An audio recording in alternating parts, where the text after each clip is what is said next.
ប្អូនប្រជាពលរដ្ឋជាទីគោរពតើបងប្អូនធ្លាប់ទទួលបានឯកសារតាមរយៈ Telegram ដែលមានឈ្មោះថា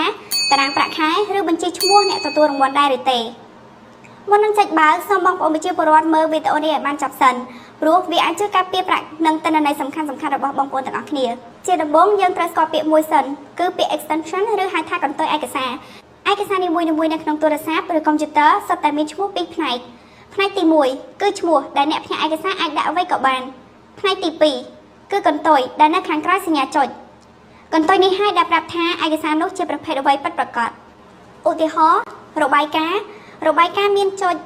PDF កន្ទុយចុច PDF ប្រាប់ថាជាឯកសារអានរូបថតចុច JPG កន្ទុយ JPG ប្រាប់ថាជារូបថតបទចម្រៀង MP3 កន្ទុយចុច MP3 ប្រាប់ថាជាបទចម្រៀងនិយាយងាយយល់ឈ្មោះឯកសារប្រៀបដូចជាក្រដាស់ដែលគេបិទនៅលើដបដែលគេចង់សរសេរអ្វីក៏បានចំណែកឯកន្ទុយឯកសារឬ extension ប្រៀបដូចជាទឹកដែលនៅក្នុងដបដែលជារបស់ពិតគេអាចសរសេរថានៅលើដបជាទឹកសុទ្ធប៉ុន្តែបើនៅខាងក្នុងជាថ្នាំពុលផឹកទៅគឺមានគ្រោះថ្នាក់ដដែលដូចគ្នាដែរជនខិលខូចបានដាក់ឈ្មោះឯកសារថាជាតារាងប្រាក់ខែឬក៏បញ្ជីឈ្មោះអ្នកទទួលរង្វាន់ក៏ប៉ុន្តែកន្ទុយគឺមានចុច EXE ដែលវាគឺជាកម្មវិធីមេរោគវាមិនមែនជាតារាងនោះទេក្នុងចំណោមឯកសារទាំងអស់មានប្រភេទខ្លះដែលវាមិនមែនជាឯកសារសម្រាប់យើងអានទេវាគឺជាកម្មវិធីដែលវាដំណើរដោយខ្លួនឯងនៅពេលដែលយើងចុចបើកកន្ទុយទាំងនោះរួមមានចុច EXE ចុច BAT ចុច VBS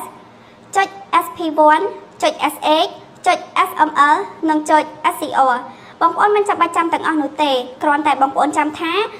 ឯកសារធម្មតាគឺមិនត្រូវការដំណើរការទេប៉ុន្តែប្រសិនបើទូរស័ព្ទឬក៏កុំព្យូទ័ររបស់បងប្អូនសួរថាដំណើរការឬ run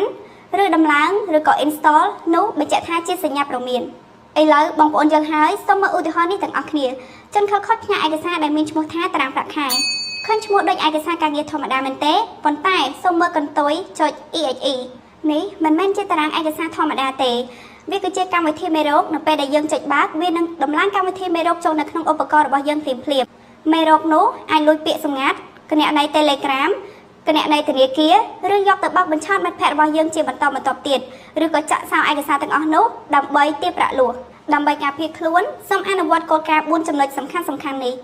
1គឺមើលកន្ទុយ extension ជាមុនសិនមុននឹងយើងចុចបើកឯកសារមួយសូមមើលកន្ទុយជាមុនសិនកុំមើលតែឈ្មោះឯកសារ2កុំបើកឯកសារដែលមិនស្គាល់ទោះបីជាឯកសារនោះមានឈ្មោះតាក់ទាញប៉ុណ្ណាក៏ដោយ3សំបីមកពីមនុស្សស្គាល់ក៏ត្រូវប្រុងប្រយ័ត្នព្រោះគណនីមិត្តភ័ក្តិអាចត្រូវបានគេចូលប្រើបើសង្ស័យសូមទូរស័ព្ទសួរម្ចាស់សម័យខ្លួនសិន4បើសង្ស័យត្រូវលុបចោលការខកខានមើលឯកសារមួយគឺមិនប៉ះពាល់អ្វីទេប៉ុន្តែបើយើងចុចខម្ដងអាចបាត់បង់ទាំងអស់ប្រសិនបើបងប្អូនចូលចុចបើករួចទៅហើយតែត្រូវធ្វើដូចម្ដេចសូមកុំស្លន់ស្លោសូមអនុវត្តជំហានទាំងអស់នេះឲ្យបានលឿនបំផុតជំហានទី1ផ្ដាច់អ៊ីនធឺណិតភ្លាមបងប្អូនត្រូវបិទ Wi-Fi ឬទិន្នន័យឬដាក់ Airplane Mode មេរោគភាគច្រើនគឺត្រូវការអ៊ីនធឺណិតដើម្បីបញ្ជូនទិន្នន័យរបស់យើងទៅកាន់ជនខិលខូចការផ្ដាច់អ៊ីនធឺណិតគឺជាការកាត់ផ្ដាច់ផ្លូវរបស់ជនឆបោកជំហានទី2បដូរពាក្យសម្ងាត់ដោយប្រើឧបករណ៍ផ្សេងសូមប្រើទូរស័ព្ទឬកុំព្យូទ័រមួយផ្សេងទៀតដែលមិនមានមេរោគដើម្បីបដូរពាក្យសម្ងាត់សំខាន់ដូចជាគណនីធនាគារ Telegram Facebook និង Email ចងចាំថាកុំវាយពាក្យសម្ងាត់ថ្មីលើឧបករណ៍ដែលមានមេរោគព្រោះមេរោគអាចឃើញអ្វីដែលយើងកំពុងតែវាយជំហានទី3តាក់ទងធនាគារជាបន្ទាន់បើមានកម្មវិធីមេរោគនៅក្នុងទូរស័ព្ទដៃឬនៅក្នុងឧបករណ៍នោះសូមទូរស័ព្ទទៅកាន់ខាងធនាគារភ្លាមដើម្បីឲ្យផ្អាកធនាគារជាបណ្ដោះអាសន្ននិងតាមដានប្រតិបត្តិការចម្លែកជំហានទី4សម្អាតឧបករណ៍ scan ជាមួយនឹងកម្មវិធីដែលយើងអាចទុកចិត្តបានប្រសិនបើយើងមិនប្រកាសក្នុងចិត្តវិធីដែលមានសុវត្ថិភាពបំផុតគឺយកទៅជៀនជំនាញឬធ្វើ factory reset សូមចាំថាត្រូវបដូរពាក្យសម្ងាត់និងតាក់ទងធនាគារជាមុនសិនជំហានទី5រាយការណ៍ជូនសមត្ថកិច្ច